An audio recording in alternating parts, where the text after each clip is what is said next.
Black and white தமிழர்களுக்கு அன்பான வணக்கம். இன்று பத்திரிகையில மிக முக்கியமாக பேசப்பட்டு கொண்டிருக்கிற விஷயங்கள் குறித்து மூத்த பத்திரிகையாளர் திருமலையோடு நம்ம பேச இருக்கிறோம். வணக்கம். வணக்கம் கோபால். சன் டிவி அப்படிங்கிறது சின்ன வயசுல இருந்து எல்லாருமே பார்த்த ஒரு ஊடகம். இன்னைக்கு வரைக்கும் சீரியல்லையோ செய்திகள்லையோ டாப்ல இருக்குன்னு சொல்லலாம். இல்லை, தமிழ்நாட்டில் தனியார் தொலைக்காட்சி தூர்தர்ஷனுக்கு அப்புறம் வந்த ஒரு முதல் தொலைக்காட்சி அப்படின்னா சன் டிவி தான். சன் டிவியின் தமிழ் மாலை அப்படின்னு சொல்லி மாலை பொழுதுல மட்டுமே தொடங்கினது. அப்போ 24 மணி நேரம் சேனல் கிடையாது. தொடக்க நிகழ்ச்சி 3 மணி நேரம், 6 மணி நேரம், 8 மணி நேரம் அப்படி தான் கொஞ்சம் கொஞ்சமாக உயர்த்தினாங்க. அது இதில் தெரு சண்டையிலேருந்து அரசியல் சண்டையிலேருந்து உலக சண்டை வரைக்கும் தவறாமல் ஒளிபரப்புவாங்க. ஆனால் இப்போ அவங்க குடும்பத்துக்குள்ளேயே ஒரு பெரிய சண்டை. முரசொலி மாறன் எப்படியோ மிக ஸ்ட்ராங்காக கட்டி காப்பாற்றிட்டு இருந்ததில் கலாநிதி மாறன், தயாநிதி மாறன் அவங்க 2 பசங்களுக்கு இடையில நமக்கு தெரிஞ்சு கலாநிதி மாறன் தான் அந்த ஒட்டுமொத்த அந்த குழுமத்தினுடைய டாப்பாக இருக்கார். ஆனால் தயாநிதி மாறன் அரசியலுக்கு முழுமையாக வந்துட்டார், மத்திய அமைச்சராக இருந்தார். இப்போ அவர் ஒரு லீகல் நோட்டீஸு போட்டிருக்காரு. கலாநிதி மாறன் மேலே மட்டும் இல்லை, அந்த குழுமத்தில் 8 பேர், காவேரி மாறன் எல்லாருக்கும் மேலேயும் போட்டிருக்காங்க அப்படின்னு சொல்கிறாங்க. இது ஒன்றும் வெகுஜனமாக எல்லா ஊடகங்கள்லையும் வரல. மணி கண்ட்ரோல் அப்படிங்கிற ஒரு வெப்சைட்டுக்கு மட்டும் கிடைச்சிருக்கு. சாந்தோமை சார்ந்த சுரேஷ் அப்படிங்கிற அட்வொகேட்டு இந்த லீகல் நோட்டீஸை சர்வ் பண்ணியிருக்காரு அப்படிங்கிற தகவல் வந்திருக்கு. இன்னும் நமக்கு அந்த லீகல் நோட்டீஸில் என்னெல்லாம் இருக்குங்கிற தகவல் வரல. இல்லை, அது அதிகாரப்பூர்வமானு தெரியல. ஒவ்வொருத்தரும் அதை போட்டுட்ருக்காங்க. பிரதான குற்றச்சாட்டாக சொல்கிற விஷயம் என்னென்னா, இந்த 7 பேர் 8 பேர் மேலே அப்படின்றது நம்மளால் புரிந்து கொள்ளக்கூடிய விஷயம் என்னென்னா, சன் டிவியோட ஷேர் சம்மந்தப்பட்ட விஷயம்தான் தயாநிதி மாறன் எழுப்புகிற சர்ச்சையாக இருக்கும்னு நினைக்கிறேன். அதில் குடும்பத்துக்குள்ளே இருக்கவங்க பேரெல்லாம் ஷேர் இருக்கலாம். ஸோ அதனால தான் அந்த லீகல் நோட்டீஸில் அத்தனை பேருக்கு வருது. அதிகாரப்பூர்வம் இல்லை. ஏன்னா தயாநிதி மாறனும் அந்த சன் டிவி ஷேர் ஹோல்டர்ஸில் இருந்திருப்பாரு. இதில் என்னன்னா, தயாநிதி மாறனும் கலாநிதி மாறனும் பெரிய சண்டையா அப்படின்லாம் கிடையாது. 2 பேருமே தயாநிதி மாறனுக்கு லீகல் நோட்டீஸ் போன வருஷம் அப்படின்றாங்க. இது என்னன்னா, அடுத்த ஜெனரேஷன் வளர்றாங்கல்ல, இப்ப அவங்களை தாண்டி அடுத்த அவங்களுடைய பிள்ளைகள் அப்படின்னு வரும்போது இந்த சொத்து பிரச்சனைகள் தான் இந்த நிக்கிறது. பிரச்சனை தாண்டி முறைகேடு செய்து விட்டார் அப்படின்னு சொல்றாங்க. முறைகேடுன்றது அந்த விஷயமே என்னன்னா, ஷேரை இப்ப இவரு எல்லாத்தையுமே கலாநிதி மாறன் தன் குடும்பத்தை சார்ந்தவங்களுக்காக மாத்திட்டு இருப்பாரு. அதாவது தயாநிதி மாறன் இந்த நோட்டீஸ் சர்வ் பண்ணல சொல்லப்பட்ட விஷயமா என்னன்னா, முரசொலி மாறன் இறந்த பிறகு லீகல் ஹேர் சர்டிபிகேட்டே இல்லாம முரசொலி மாறனுடைய மனைவிக்கு, அதாவது தன்னுடைய தாயார் பேருக்கு மாத்திடுறாங்க.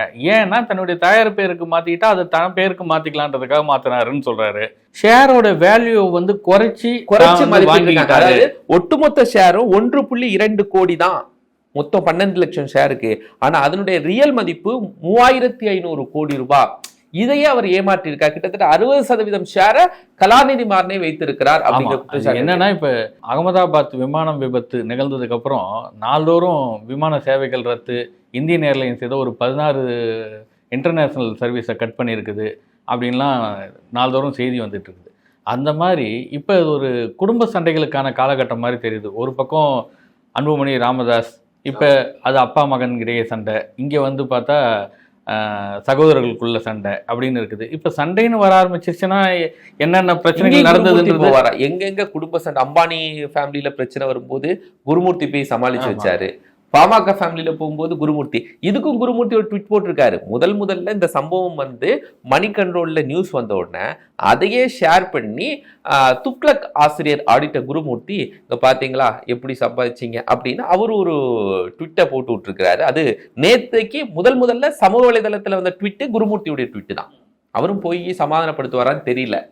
இல்லை, இப்போ இதுலேயே ஸ்டாலினே இறங்குவாரா சமாதானப்படுத்துவாரா தெரியலன்னு எல்லாரும் போட்டுட்ருக்குறாங்க. ஏன்னா 2 பேருமே குடும்பத்தை சார்ந்தவர்கள், நெருங்கிய உறவினர்களாக இருக்கும்போது இல்லை யார் பக்கம் தேர்தல் வருது, யாரை பகைக்கிறது அப்படின்றது இருக்குது. அதனால தேர்தலில் தயாநிதி மாறனை விடவும் கலாநிதி மாறனுடைய சப்போர்ட் தான் திமுகவுக்கு தேவை. அதனால இதில் பெருசாக அவங்க தலையிடுவாங்கன்னு தோணலை. அது இவங்களும் அப்படியே இருந்திருந்தா முதல் தடவை நோட்டீஸ் விட்டுருந்தப்பயே சரி பண்ணியிருந்துருக்கலாமே. ஸ்டாலின் அணுகியோ இல்லை பேசியோ இந்த பிரச்சனையை சுமூகமாக முடிச்சிருந்துருக்கலாமே. அப்படிக்கான விஷயமா தெரியல. அதனால இந்த சொத்து பிரச்சனைன்றது சுமூகமாக தீர்றதுக்கான வாய்ப்புகள்லாம் இருக்கிற மாதிரி இல்லை. பெருசா 2 பேர் மேலேயும் வரும். இனி ஒவ்வொருத்தரும் மாறி மாறி குற்றச்சாட்டுகளை சுமதிக்கிறதுக்கான விஷயங்கள் நடக்குது. தொகையெல்லாம் கேட்குறாங்க. அப்படி இல்லைன்னு சொன்னா மோசடி புலனாய்வு அலுவலகம் மத்திய நிதித்துறையின் கீழ் இருக்கக்கூடிய SF ஐஓ அதன் மூலமா நடவடிக்கை எடுப்பு, கிட்டத்தட்ட கிரிமினல் அஃபென்ஸ் அவர் மேல எடுக்கப்படும் அப்படிங்கிற அச்சுறுத்தலை கொடுத்திருக்காரு தயாநிதி மாறன். அண்ணன் தம்பி பிளவு எப்படி இருக்கு, திமுக இறங்குதா? இன்னொரு பிரச்சனை, நீதிபதி யஸ்வந்த் வர்மா டெல்லி உயர்நீதிமன்றத்தில் நீதிபதியா இருந்தவர். அவர் வீட்டில் கடந்த மார்ச் 14ஆம் தேதி இரவு தீ விபத்து நடந்துச்சு. அங்க தீ அணைக்க போன அதிகாரிகள்லாம் கட்டுக்கட்டா பணம் இருக்கு அப்படின்னாங்க. நீதிபதிகிட்ட கேட்கும்போது இதுக்கும் எனக்கு சம்மந்தம் இல்லை, யாரோ கொண்டு வச்சுட்டாங்க அப்படின்னு சொன்ன சம்பவத்தில் இப்போ சில உண்மையான விஷயம் நிரூபணமாயிருக்கு. இல்லை, அது ஒரு விசாரணை கமிட்டி போட்டிருந்தாங்க.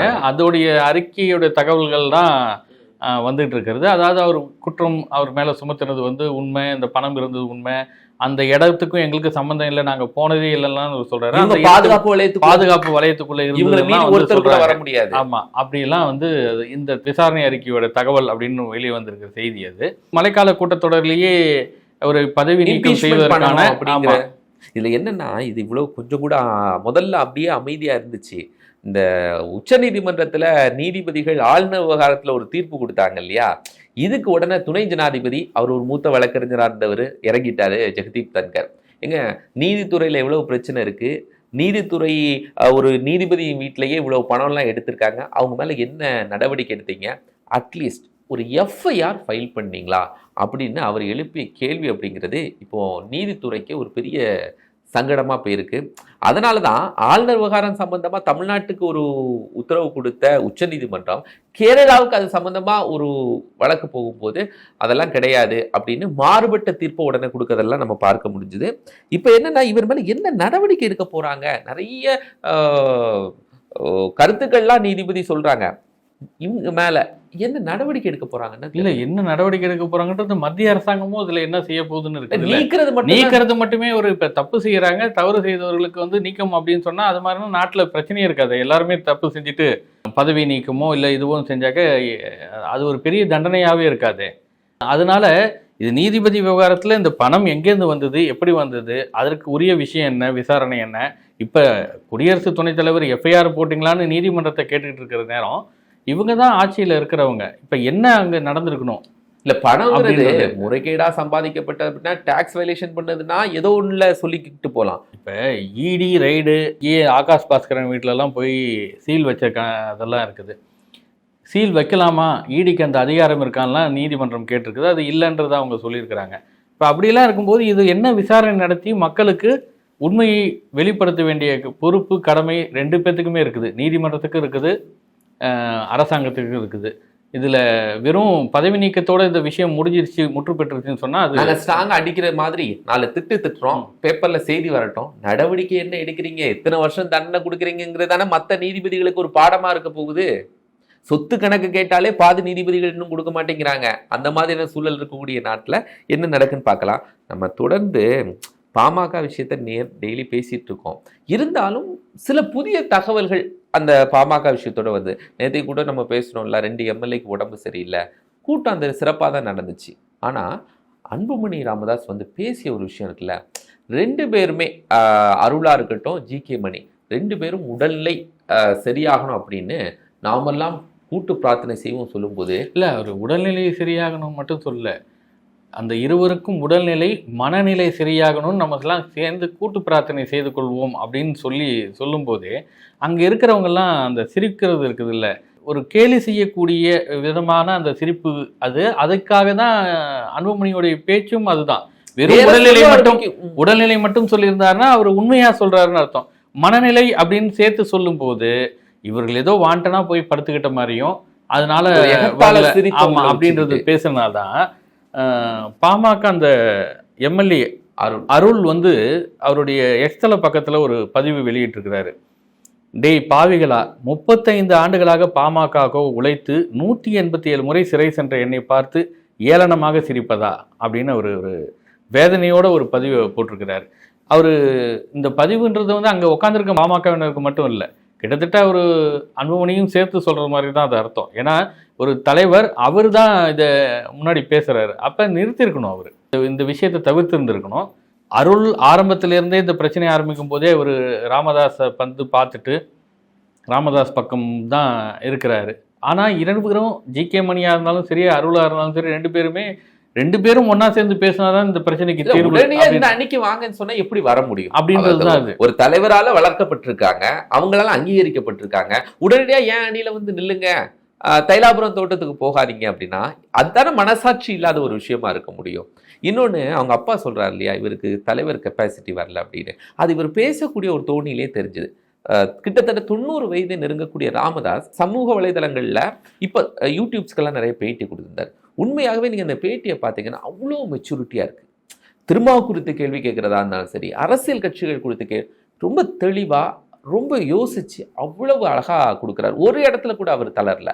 ஆனா அன்புமணியினுடைய அந்த ஸ்டேஜ் நேச்சரை பார்க்கும்போது ஒரு தலைவருக்கான கெப்பாசிட்டியை அவர் கொஞ்சம் சேலஞ்ச் பண்ணுற மாதிரியே நடந்துக்கிறது நேற்றைய நிகழ்ச்சியில் அவங்க கட்சி எம்எல்ஏக்கள் சொன்னதுலேயே நமக்கு புரியுது. பாஜக எதிர்ப்பு அப்படின்றதுல திமுகவுக்கு தமிழ்நாட்டில் இருக்கக்கூடிய பெரிய ப்ளஸ் அப்படி தான் தேர்தல் வெற்றிகள்லாம் இருக்குது. நடைபெறக்கூடிய சட்டமன்ற தேர்தலுக்கும் அது இந்த கீழடி விஷயம் திமுகவுக்கு கை கொடுக்குன்ற மாதிரி தான் தெரியுது. ஏன்னா கீழடி அகழ்வாராய்ச்சியில் அந்த ஆய்வறிக்கையை அறிவியல் பூர்வமாக வேணும் அப்படின்லாம் சொல்லிட்டு இன்னும் அது அங்கீகரிக்காமல் ஏற்றுக்கொள்ளாமல் அனுப்பியிருக்காங்க அப்படின்னு வச்சுட்டு இருக்கிறாங்க.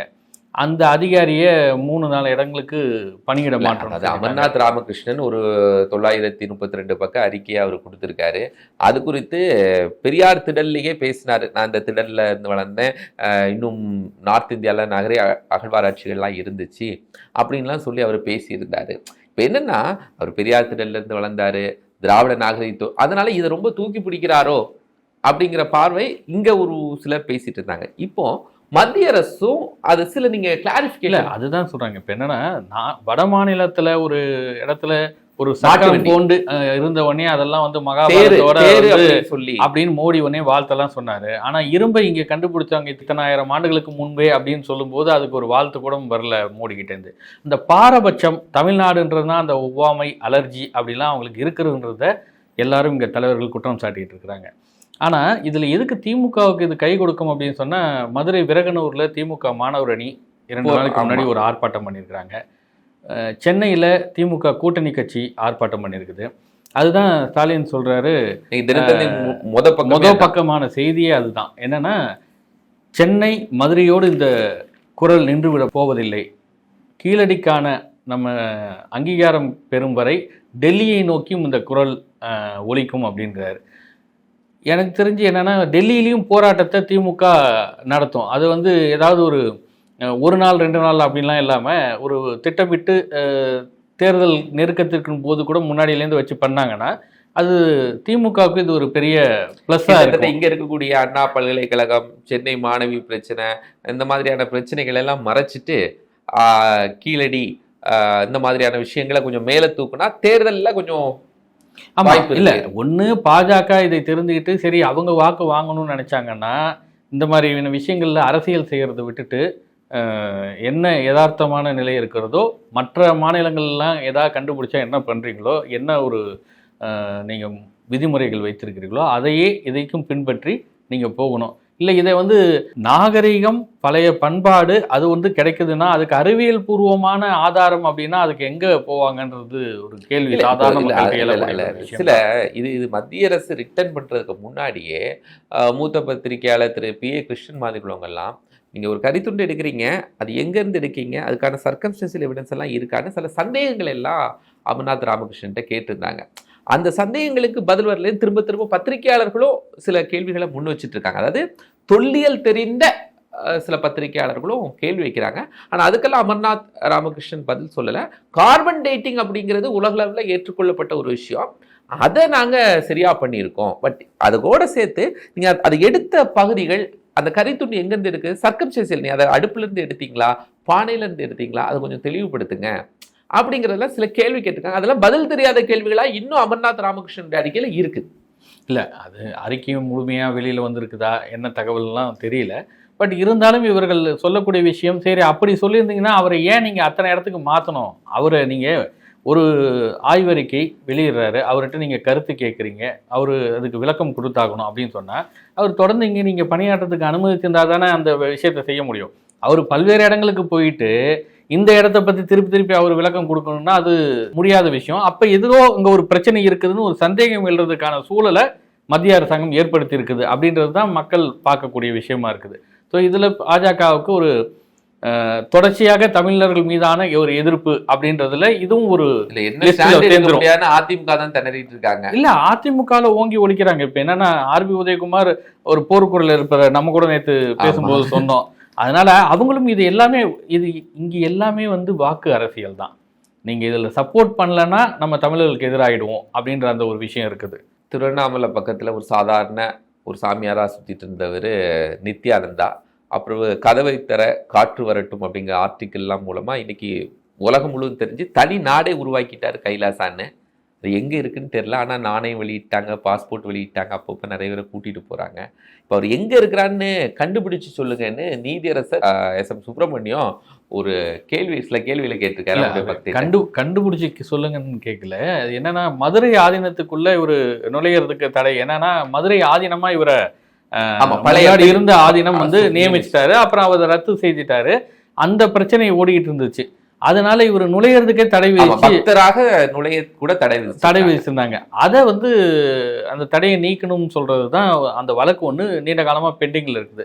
வழக்குல மேல்முறையீட்டு விஷயத்துல நேத்து மதுரை உயர்நீதிமன்ற கிளையில இந்த வழக்கு வருது. அப்ப மனுதாரர் எங்க இருக்கிறாரு அப்படின்னா கைலாசா எங்க இருக்குது, நீங்க போயிருக்கிறீங்களா? அந்த மனுதாரர் தரப்புல அர்ச்சனா கேட்டிருக்காங்க. எப்படி போகுது அந்த நாட்டுக்கு, எப்படி விசா அப்ளை பண்ணோம் அப்படின்லாம் அவங்களுக்கு ஒரு பெரிய கியூரியாசிட்டி இருந்திருக்குது. ஏன்னா எல்லாரும் கைலாசா சொல்லிட்டுங்க, அது எங்க இருக்குன்னு யாருக்குமே தெரிய மாட்டேங்குது இன்ன வரைக்கும். அப்படின்றனால நீதிமன்றம் இந்த கேள்வியை கேட்டிருக்குது. அதுக்கு பதில் என்னன்னா, இப்ப எல்லாருக்கும் தெரிஞ்சிருக்கிற பதில் நீதிமன்றத்துல சொன்னனால அது நம்ம நம்பலாம்னு நினைக்கிறேன். ஆஸ்திரேலியா பக்கத்துல இருக்கக்கூடிய ஒரு நாடு, அது யுனைடெட் ஸ்டேட் ஆஃப் கைலாசா, யுஎஸ்கே அப்படின்னு சொல்லியிருக்கிறாங்க. அது இல்லாம ஐநா அங்கீகரிச்சிருக்குது அப்படின்றதையும் சொல்லியிருக்காங்க. ஆமா, இனிமே என்னன்னா கைலாசா எங்க இருக்குன்றதா ஆஸ்திரேலியா பக்கத்துல இருக்குன்றது மட்டும் ஒன்று தெரிஞ்சிருக்குது.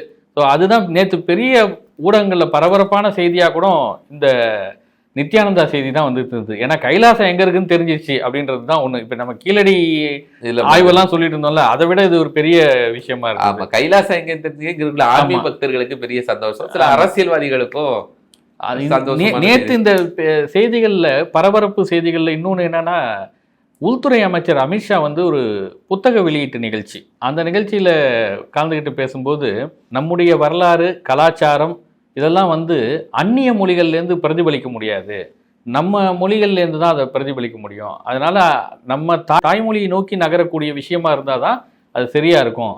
அப்படி ஒரு விஷயத்தை நீ வருங்காலத்துல இருக்கும் அப்படின்னு சொல்றாரு. அது அந்நிய மொழியில ஆங்கிலம் பேசுபவர்கள் வெட்கப்படக்கூடிய சூழல் உருவாகும் அப்படின்றாரு. இதுக்கு அப்படியே இங்கிலீஷ் போயிடுச்சுன்னா ஹிந்தி உள்ள ஹிந்தி அப்படின்றது இருக்குது. இதுக்கான விமர்சனங்கள் சு வெங்கடேசன் மாதிரியான ஆள்லாம் விமர்சனங்களை முன் வச்சுட்டாங்க. அதாவது இன்னமும் பழைய அதர பழச பிடிச்சிக்கிட்டு இன்னமும் போயிட்டு இருக்கிறீங்க, அதாவது ஆங்கிலத்தை தள்ளிட்டு இந்தியை கொண்டு வரணும்னு அதே முறையை பேசிட்டு இருக்கீங்களே அப்படின்னு சொல்றாரு. இது ஒரு பெரிய இஷ்யூவா ஓடிட்டு இருக்குது. அதாவது ஆங்கிலம் பேசுபவர்கள் வெட்கப்பட வேண்டிய சூழல் எழும்னாக்கா அதுல ஒரு சிக்கல் உருவாக்கி வச்சிருக்காங்க. தமிழ்நாட்டுல எந்த அரசியல பிடிக்கலான்னு இருக்காங்க. பாஜக அமித்ஷா போன்றவர்கள் என்ன பண்றாங்கன்னா, தமிழ்நாட்டுல திமுக நிறைய கண்டென்ட்டை கொடுத்துட்டு இருக்காங்க. திமுக கூட்டணிக்கு எப்படியோ ஒரு நேரடியாகவோ தெரிந்தோ தெரியாமலோ திமுக வெற்றி பெற வைத்து விட வேண்டும் என்ற இலக்கோடு அவங்க செயல்படுறாங்க. நீங்க சொல்ற மாதிரி தெரிந்தோ தெரியாமலோ இல்ல, தெரிந்தே வெற்றி பெற வைக்கிறதுக்கான முயற்சிகளை அமித்ஷா அண்ணாமலை போன்றவர்கள்லாம் பல நாளா செஞ்சிட்டு இருக்காங்கன்னு தான் தெரியுது. நன்றி கோபால். நன்றி.